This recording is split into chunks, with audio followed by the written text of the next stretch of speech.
नमस्कार. माझ्या सोबत आहेत भारतीय जनता पक्षाचे प्रदेशाध्यक्ष देवेंद्र फडणवीस. नुकतीच राज्यातली लोकसभा निवडणूक पार पडलेली आहे. तिन्ही फेऱ्यांचं मतदान झालेलं आहे आणि या मतदानामधली सगळ्यात मोठी बातमी ही आहे की मतदार याद्यांमध्ये घोळ झालेला आहे. अनेकांची नावं जी आहेत ती वगळली गेली आहेत. ही नावं किती आहेत याविषयी वाद चालू आहे. कोणी म्हणतं 64 लाख आहेत, कोणी म्हटलं 2 लाख आहेत, कोणी म्हटलं 30 लाख आहेत.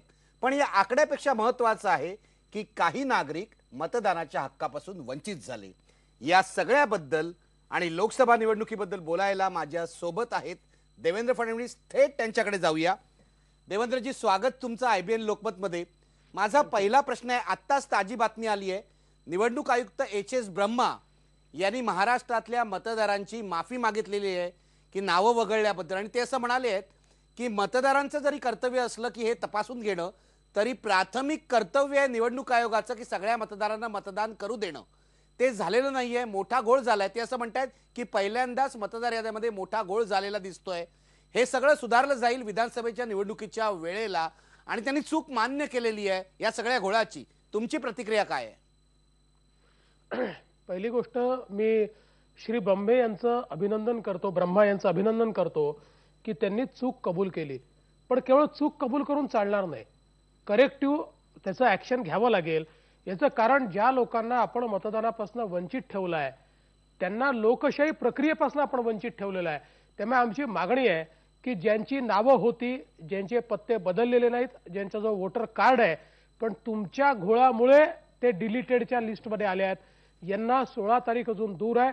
पुन्हा निवडणुकीमध्ये मतदानाचा मौका द्या. फेर मतदानाची मागणी मी करत नाही. ज्यांना वगळलेलं आहे त्यांना मतदान करण्याची तुम्ही या ठिकाणी संधी द्या, अशी माझी मागणी आहे. दुसरी गोष्ट अशी की ब्रह्मासाहेब असं म्हणाले की हे पहिल्यांदा झालं, हे चूक आहे. मागच्या निवडणुकीतही हे झालं होतं, सातत्याने हे होत आहे. मी मागच्या निवडणुकीनंतर सातत्याने पत्रव्यवहार करतोय. मी मुंबई उच्च न्यायालयाच्या नागपूर खंडपीठात याचिका दाखल केली, चंद्रशेखर बावनकुळे आणि मी. आमची याचिका ॲडमिट झाली. ती ॲडमिट झाल्यानंतर अजून ती फायनल हिअरिंगला आलेली नाही. दरम्यानच्या काळात चुकीच्या याद्या छापल्याबद्दल शेवटी एक दिवस अतिशय उद्विग्नतेने मी कलेक्टर ऑफिसमध्ये त्या याद्या जाळल्या की जी नावं आहेत ती नावंच तुम्ही देत नाहीत, सगळी नावं डिलीट करून टाकता. माझ्यावर अजूनही ती केस चाललेली आहे, त्याच्यामध्ये मी बेल घेतलेली आहे. मी इलेक्शन कमिशनला जवळजवळ 10 पत्र लिहिलेली आहेत. मी विधानसभेमध्ये प्रत्येक अधिवेशनामध्ये हा विषय उचलतो. शेवटी मतदार याद्या छापण्याकरता राज्य सरकार पैसे देतं. राज्यामध्ये निवडणूक आयुक्त असतात, ते जरी केंद्रीय निवडणूक आयुक्ताच्या अंतर्गत असले तरी राज्याचे ते सचिव असतात. त्यामुळे सगळी यंत्रणा राज्याची आपण वापरतो, लाखो कोटी रुपये आपण खर्च करतो आणि त्या चुकीच्या याद्या या ठिकाणी आपण प्रिंट करत असतो. आणि म्हणून या याद्या बदला. एक गोष्ट अजून मला निखिल जी आपल्याला पॉइंट आउट करायची आहे, आता या संदर्भात मी आत्ता सबस्टॅन्शिएट करू शकत नाही, पण याची काही पोलीस तक्रार आता आम्ही मुलुंडला देखील केलेली आहे आणि आता अजून त्याचं इन्व्हेस्टिगेशन करून करणार आहे. पण आमच्या काही सहकार्याने असं सांगितलं की आता हैदराबाद की कुठल्या तरी एजन्सीला आपण काम दिलं होतं, त्याची लोक ही उमेदवारांकडे फिरत होती की 300 रुपये दिलं तर आम्ही नाव डिलीट करून देतो, तुमच्या विरोधकांची नावं डिलीट करून घ्या आणि एका नावाचे 300 रुपये द्या, असं देखील काही लोकांनी मला माहिती दिलेली आहे. हे जर होत असेल तर मला असं वाटतं की खूप मोठा भ्रष्टाचार या याद्यांच्या संदर्भात झालाय. हे इलेक्शन कमिशनर म्हणतात तेवढं सोपं नाही, तर या माध्यमातून लोकशाहीवर थेट घाला घालण्यात आलेला आहे. देवेंद्रजी, तुम्ही खूप गंभीर आरोप करताय की जेव्हा ही सगळी मतदार याद्या नीट करण्याची प्रक्रिया चालली होती तेव्हा ज्या खाजगी कंपन्यांना काम देण्यात आलं होतं त्यांनी पैसे घेऊन हा भ्रष्टाचार केलाय असं तुम्ही म्हणताय. अधिक तपशिलाने सांगा, कारण असं जर घडलं असेल तर खूप गंभीर आहे. नेमकं काय झालंय? निश्चित आता मी देखील त्याचं इन्व्हेस्टिगेशन करतोय. पण आजच एका अतिशय सन्माननीय आमदारांनी, एका पदाधिकाऱ्यांनी, 2 जणांनी हे मला ही माहिती दिली. ते असं म्हणाले की आमच्याकडे काही लोक आले होते या कंपनीचे आणि ते असं म्हणत होते की 300 रुपये दिले तर आम्ही नाव डिलीट करून देतो, 300 रुपये पर नेम प्रमाणे आम्हाला डिलिशनचे पैसे द्या. त्याचे पलीकडे जाऊन मी सांगतो की आपण जर बघितलं तर एक 3-4 महिन्यापूर्वी साधारणपणे मुंबईचं एक डेलिगेशन भाजपचं हे चीफ इलेक्शन कमिशनरला भेटलं होतं. रामभाऊ नाईक होते, किरीट सोमय्या होते आणि त्यावेळी आम्ही त्यांच्या लक्षात असं आणून दिलं होतं की जाणीवपूर्वक जिथे भाजपचा मतदार आहे किंवा मतदारसंघ आहेत किंवा शिवसेनेचे आहेत तिथे एवढ्या मोठ्या प्रमाणात डिलिशन झालेलं आहे. 30,000 नावं, 50,000 नावं, 75,000 नावं. आणि ज्या ठिकाणी काँग्रेसचा मतदार आहे किंवा जिथे काँग्रेसचे परंपरागत बेसेस आहेत तिथे 2,000 नावं गेली आहेत, 3,000 नावं गेली आहेत. हे अतिशय म्हणजे अननॅचरल आहे. कारण साधारणपणे आपण जर डेथ वगैरे सगळ्या गोष्टींचा विचार केला, स्थानांतरणाचा विचार केला, तर 7-8 हजार नावं तरी किमान त्या ठिकाणी डिलीट झाली पाहिजे. ती होत नाही. तिथे 2 आणि 3 हजार होतात आणि आमच्या मतदारसंघांमध्ये 40-40 हजार नावं डिलीट होतात. हे आम्ही त्यांना पॉइंट आउट केलं. त्यांनी एक स्पेशल इथे कमिशनर पाठवला, पण पलीकडे काही झालं नाही. देवेंद्रजी, तुम्ही दुसरा गंभीर आरोप केलेला आहे की तुमचे मतदार, काँग्रेस विरोधी मतदार किंवा भाजप शिवसेनेचे मतदार हेतुतः वगळण्यात आलेले आहेत. हे सरकारी अधिकाऱ्यांनी केलंय. तुमचं काय म्हणणं आहे? सत्ताधारी पक्षाच्या नेत्यांनी म्हणजे काँग्रेस राष्ट्रवादीच्या नेत्यांनी हे काम करणाऱ्या सरकारी अधिकाऱ्यांना हाताशी धरून हे कारस्थान केलंय का? मी एकच निखिलजी उलटा प्रश्न विचारतो. बघा, हे महाराष्ट्रातच का झालं? समजा कोऑर्डिनेशनचा प्रॉब्लेम असता, समजा जर खूप काही वेगवेगळ्या गोष्टी असत्या, तर देशातल्या इतर राज्यांमध्ये मतदान झालेलं आहे, अर्बन राज्यांमध्येही मतदान झालेलं आहे. अशा कुठेही हा प्रॉब्लेम आला नाही. हा महाराष्ट्रातच का आला? आणि आम्ही सातत्याने तक्रार करतो त्याची की हे प्रॉब्लेम्स आहेत. म्हणजे माझ्यासारखा माणूस, आपल्याला माहिती आहे की मी कायदा मानणारा माणूस आहे, पण शेवटी उद्विग्नतेने कलेक्टर ऑफिसमध्ये जाऊन यादी जाळतो, ही माझ्यावर वेळ येते. आपण विचार करा. त्यामुळे हे जे आहे निश्चितपणे यंत्रणा हातामध्ये घेतली. आता मी एकच प्रश्न विचारतो की दीपक पारेख यांच्यासारखा एक व्यक्ती किंवा राम जेठमलानी यांच्यासारखा एक व्यक्ती आता हा राहतात, हे 20-20 वर्ष त्याच ठिकाणी राहतात, त्यांचे जो इलेक्शन कार्ड आहेत त्यांचं त्या मतदार यादीमध्ये आधी नाव होतं, 5-5 वेळा मतदान केलंय. मग तुम्हाला त्यांचं मत काढता कसं येईल? तुम्हाला due course of law follow करावा लागेल, त्यांना नोटीस द्यावी लागेल.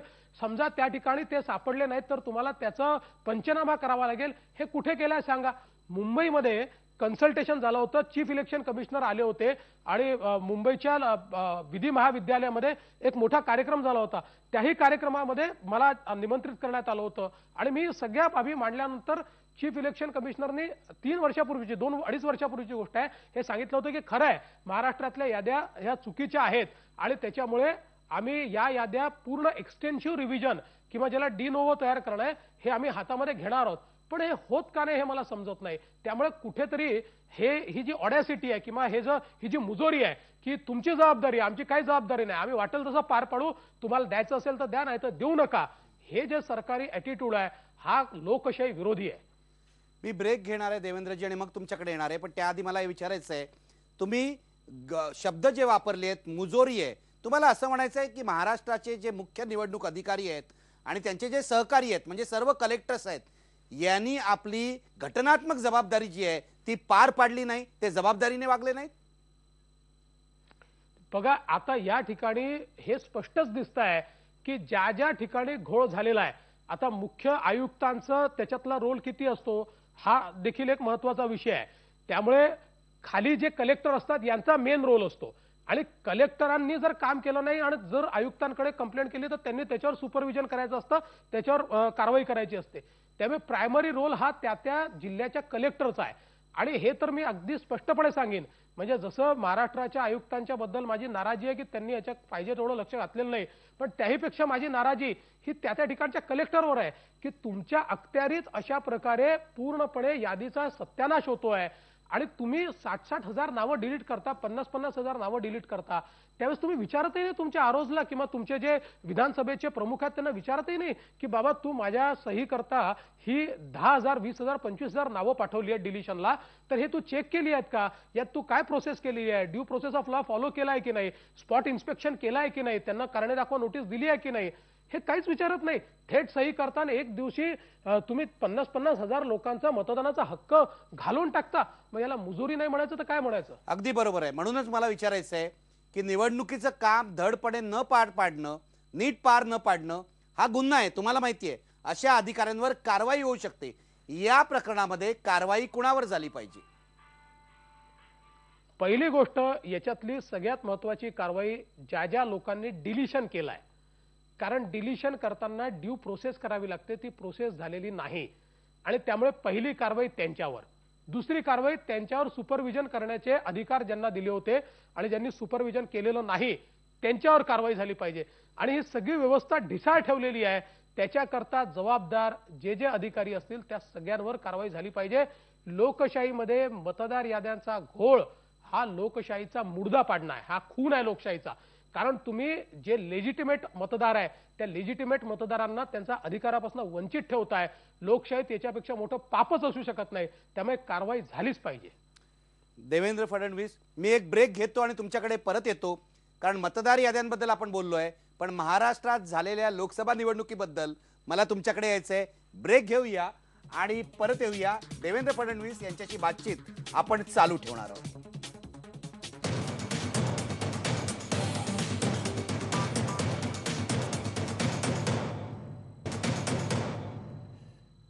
ब्रेक नंतर तुमचं स्वागत. पुन्हा एकदा जाऊया देवेंद्र फडणवीसांकडे. आपण बोलतो आहोत मतदार याद्यातल्या घोळाबाबत. देवेंद्रजी, पुन्हा एकदा मला तुम्हाला विचारायचं आहे, राज्याचे मुख्य निवडणूक अधिकारी असं सांगतायत की आम्ही सगळी प्रक्रिया पूर्ण केली आहे. उदाहरणार्थ ज्यांची नावं वगळली त्यांना नोटिसा दिल्या, पंचनामे केले, असं ते सांगतायत. त्यावर तुमचा विश्वास नाही का? आणि दुसरी गोष्ट, दुसरं ते असं सांगतायत की राजकीय पक्षांना सुद्धा 5 दिवस आम्ही आधी या याद्या दिल्या होत्या. तुमचा यावरही विश्वास नाही का की 5 दिवस आधी याद्या देऊन काही होणार नाही असं तुमचं म्हणणं आहे? पहिली गोष्ट अशी की अगदी मुंबईतलं ठळक उदाहरण घेऊ. श्री राम जेठमलानी किंवा श्री दीपक पारेख यांना कुठली तरी नोटीस मिळालेली आहे का हे त्यांनी सांगावं. त्यांनी स्पष्टपणे सांगितलं आम्हाला कुठली नोटीस मिळालेली नाही. अशा प्रकारे हजारो वोटर जे आम्हाला भेटले त्या कोणालाही अशा नोटिसेस मिळालेल्या नाही. त्यामुळे एक तर यांनी नोटिसेस दिलेल्या नाहीत किंवा नोटिसेस दिल्या असं रेकॉर्डवर चक्क लिहून टाकलाय पण त्या कोणालाही दिलेल्या नाहीत. म्हणजे खोटा रेकॉर्ड तयार केलाय. अगदी म्हणजे असेल तर तो खोटाच आहे, कारण दिलेल्या नाहीत. दुसरी गोष्ट अशी की 5 दिवस आधी आम्ही यादी दिली असं जे सांगितलं जातं, खरं म्हणजे निखिलजी आपल्याला सांगतो, आता आमचा इतका यांच्याशी सगळ्यांशी संबंध येतो, हे ज्या दिवशी यादी पब्लिश करण्याची डेट ठेवतात त्या दिवशी यादी पब्लिशच करू शकत नाही. त्या दिवशी आम्हाला ते सांगतात अजून छापून यायची आहे. त्याच्यानंतर 8-8, 10-10 दिवसांनी आम्हाला हे याद्या देतात आणि त्या याद्या देखील इतक्या क्लिष्ट असतात आणि इतकी नावं असतात की आमच्या यंत्रणेतनं ईच अँड एव्हरी नेम, प्रत्येक नाव हे आम्ही व्हेरीफाय इतक्या कमी वेळात करू शकू हे शक्यच नाहीये. सरकार जवळ यंत्रणा असून ते एवढा घोळ घालतात, तर पक्षांनी 4 आणि 5 दिवसामध्ये याद्या पूर्ण तपासून त्यांच्याकडे ऑब्जेक्शन्स देणं हे अत्यंत मला असं वाटतं की कठीण काम असतं. मला आता निवडणुकीकडे वळायचंय. या सगळ्या घोळाचा, कारण लाखो नावं वगळली गेली आहेत, या सगळ्या घोळाचा यावेळच्या लोकसभा निवडणुकीवर महाराष्ट्रात परिणाम होईल का? बघा, एक गोष्ट आहे, परिणाम तर काही ना काही प्रमाणात होणारच आहे. याचं कारण मतदार शेवटी वंचित राहिलेले आहेत. मोठ्या प्रमाणात सगळे जे मतदार आहेत आम्हाला दिसत आहेत ते आमचे मतदार आहेत आणि त्याच्यामुळे काही ना काही परिणाम तर होणारच आहे. पण आता त्याचा निकालावर परिणाम किती होतो हे मी निकालानंतर सांगू शकेल. आज तरी मला असं दिसतंय की जनतेने आम्हाला भरभरून मतं महाराष्ट्रामध्ये दिलेली आहेत आणि तिन्ही फेजमध्ये भारतीय जनता पार्टी, शिवसेना आणि आमची जी महायुती होती, या महायुतीच्या बाजूने लोकांचा कल आहे. तुम्ही भाजपचे प्रदेशाध्यक्ष आहात आणि तुमच्या नेतृत्वाखाली होणारी ही पहिली निवडणूक आहे. किती जागा, 48 पैकी किती जागा महायुतीला मिळतील असा तुमचा अंदाज आहे? माझं मत असं आहे की 35 पेक्षा अधिक जागा, म्हणजे आता तर निवडणूक झालेली आहे, निवडणुकीच्या आधीचा क्लेम वेगळा असतो, मी निवडणुकीनंतरचा क्लेम करतोय. 35 पेक्षा अधिक जागा या महायुतीला मिळतील. अक्षरशः मी तुम्हाला सांगतो की आज ज्यावेळेस अॅनालिसिस करायला आम्ही बसतो त्यावेळी कुठली जागा येणार नाही असं वाटतच नाही. इतक्या मोठ्या प्रमाणात लोकांचं समर्थन मिळालं आहे. पण तरीही त्याचं नीट विश्लेषण केल्यानंतर आम्हाला असं वाटतं की 35 पेक्षा जास्त जागा आम्हाला मिळू शकतात. ही परिस्थिती आज महाराष्ट्रात तयार झालेली आहे. देवेंद्रजी, 35 पेक्षा अधिक जागांचा दावा तुम्ही करताय.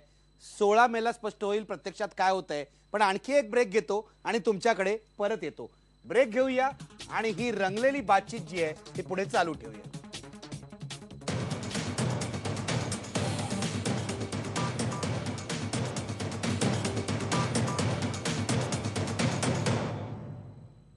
ब्रेक नंतर तुमचं पुन्हा स्वागत. आपण जाऊया देवेंद्र फडणवीस यांच्याकडे. देवेंद्रजी, तुम्ही म्हणता की 35 जागा तुम्हाला मिळतील. 35 जागा मिळाल्या तर गेल्या दशकातलं हे भाजप सेनेचं सगळ्यात मोठं यश असेल आणि प्रदेशाध्यक्ष तुम्ही आहात. मी तुमचं ॲडव्हान्स अभिनंदन करून ठेवतो. पण मला सांगा, महाराष्ट्र हे असं एक राज्य आहे की ज्यामध्ये नरेंद्र मोदींनी माझ्या अंदाजाने 10 सभा घेतल्या किंवा 10 पेक्षा जास्त पण असतील, मला माहित नाही नेमका आकडा, तो पण सांगा. पण यामध्ये मोदी फॅक्टर किती होता, महाराष्ट्रामध्ये मोदींची हवा आहे असं म्हणायचं का? महाराष्ट्रामध्ये नरेंद्र मोदींनी 15 सभा घेतल्या आणि मी आता गेली 20-25 वर्ष महाराष्ट्रातल्या निवडणुका जवळून बघतोय. मला असं वाटतं की राष्ट्रीय नेत्यांनी इतका सभा घेण्याचा एक रेकॉर्ड आहे आणि निश्चितपणे नरेंद्र मोदींची प्रचंड मोठी लाट ही महाराष्ट्रामध्ये आम्हाला पाहायला मिळाली. नरेंद्र मोदींची सभा मिळावी म्हणून आमच्या महायुतीच्या घटक पक्षातले सगळे खासदार उमेदवार हे सातत्याने आमच्या पाठीशी होते. मग कधी 2 मतदारसंघाची सभा घ्यायची, कधी 1ची घ्यायची, कुठे एका सभेत 3-4 लोकांना बोलवायचं, असं करून आम्ही सगळा महाराष्ट्र हा मोदींच्या माध्यमातून कव्हर केला. मला असं वाटतं की खूप मोठ्या प्रमाणात मोदींची लाट ही महाराष्ट्रामध्ये आहे आणि त्या लाटेचा फायदा हा निश्चितपणे महायुतीला प्रचंड मोठ्या प्रमाणात होतोय. लाटेचा फायदा होईल असं तुम्ही म्हणताय आणि तुम्ही म्हणताय 15 सभा झाल्या, पण लोकांना खटकलेली एक गोष्ट अशी आहे की तुमच्या पक्षाचे भाजपचे 2 मोठे नेते नितीन गडकरी आणि गोपीनाथ मुंडे यांनी आपल्या मतदारसंघात मोदींची सभा घेतली नाही. काय कारण आहे? नाही, आम्ही त्यांना ती सभा दिली नाही. अगदी स्पष्ट सांगतो, दोन्ही नेते स्टार प्रचारक आहेत आणि आम्हाला मोदींच्या सभा, आम्हाला हे लक्षात येत होतं की मोदींना नेलं की सीट निवडून याच्या परिस्थितीत येते, मोठ्या प्रमाणात त्या ठिकाणी जागेवर बदल होतो आणि आम्हाला हा विश्वास होता की नितीन गडकरी आणि गोपीनाथ मुंडे हे आमचे दोन्ही नेते जे आहेत ते चांगल्या मतांनी जिंकतायत. गोपीनाथजी चांगल्या मतांनी जिंकतायत आणि नितीनजी चांगल्या मतांनी जिंकतायत. कदाचित नरेंद्र मोदी यांचं सरकार बनेल असं म्हटलं जात आहे, तशी शक्यता आहे. ते सरकार बनलं तर गोपीनाथ मुंडे कृषी मंत्री असतील असं राजनाथ सिंग यांनी आधीच जाहीर करून टाकलेलं आहे. एकतर गोपीनाथ मुंडे कृषी मंत्री बनणार आहेत का आणि महाराष्ट्रातून त्यांच्या मंत्रिमंडळात कोण कोण जाणार आहेत? खरं तर हा माझा बिलकुल अधिकार नाही, पण मी एकच गोष्ट सांगतो की शेवटी नरेंद्र मोदींच्या मंत्रिमंडळात कोण मंत्री बनतील हे नरेंद्र भाई स्वतः, राजनाथजी आणि जी भाजपची कोर टीम आहे ती कोर टीम ठरवेल. पण मला एक गोष्ट निश्चितपणे वाटते की नरेंद्र मोदींचं सरकार बनेल आणि त्याच्यामध्ये आमचे 2 मोठे नेते तर निश्चितपणे राहतील, श्री नितीनजी गडकरी आणि श्री गोपीनाथराव मुंडे. याबद्दल माझ्या मनात कुठलीही शंका नाही. देवेंद्रजी, मला शेवटचा प्रश्न आणि तो अत्यंत महत्त्वाचा आहे, मी तुम्हाला सांगतो भविष्याच्या दृष्टीने. जर गोपीनाथ मुंडे आणि नितीन गडकरी जर केंद्रात गेले तर महाराष्ट्रामध्ये भारतीय जनता पक्षाचं नेतृत्व तुम्ही करणार का, जे आता करतायत पण खऱ्या अर्थाने करणार का, आणि भावी मुख्यमंत्री म्हणून तुमचं नाव पुढे येणार का? निखिलजी, तुम्ही माझे हितचिंतक आहात, तुमचं माझ्यावर प्रेम आहे, असं असताना देखील असा प्रश्न का विचारता की ज्या प्रश्नाचं उत्तर मी देऊ शकणार नाही आणि जो प्रश्न खरोखर अडचणीचा आहे? असं कुठलंही या ठिकाणी नाही. नितीनजी गडकरी आणि गोपीनाथराव मुंडे हे दोघं आमचे नेते आहेत, त्यांच्या खाली आमची एक चांगली टीम या ठिकाणी काम करणारी आहे. मी आहे, विनोद तावडे आहेत, आमचे एकनाथराव खडसे आहेत, अजून भरपूर मोठी आमची या ठिकाणी टीम काम करते आहे. कुठलाही नेतृत्वाचा प्रश्न आमच्या समोर नाही आहे आणि प्रदेशाध्यक्ष म्हणून मला जी जबाबदारी दिली आहे तीच जबाबदारी मी योग्य प्रकारे पार पाडणार आहे आणि योग्य वेळी कोण मुख्यमंत्री करायचा किंवा कोण उपमुख्यमंत्री करायचा किंवा काय करायचं याचा निर्णय केंद्र घेईल. आज तरी आमच्यात त्याबद्दल कुठलेही वाद नाहीत आणि माझं वैयक्तिक विचाराल तर माझी स्वतःची अशी कुठली अँबिशन नाही. तुमची अशी अँबिशन नाही, पण जे महाराष्ट्रातल्या भावी काळातले मुख्यमंत्री पदाचे दावेदार आहेत त्यांच्यामध्ये तुमचं नाव आहे असं मी एक पत्रकार म्हणून मानतो, म्हणून हा प्रश्न विचारला. तुम्हाला शुभेच्छा. नेहमीप्रमाणेच तुमच्याशी बातचीत करणं हा एक निखळ आनंद आहे. तुमचं बोलणं, तुमचा युक्तिवाद सगळ्या प्रेक्षकांना आवडतो. धन्यवाद. आपण इथेच थांबूया. थँक्यू. हे होते देवेंद्र फडणवीस. आपण बघितलं ते किती मोकळेपणाने बोलतायत आणि आपलं सगळं जे मतप्रदर्शन आहे ते तुमच्यापर्यंत पोहोचवतायत. मतदारांचा जो गोळ झालाय त्याविषयी त्यांनी गंभीर आरोप केलेले आहेत. राजकारणाविषयी ते बोललेत आणि 35हून अधिक जागा मिळतील असं त्यांनी सांगितलेलं आहे.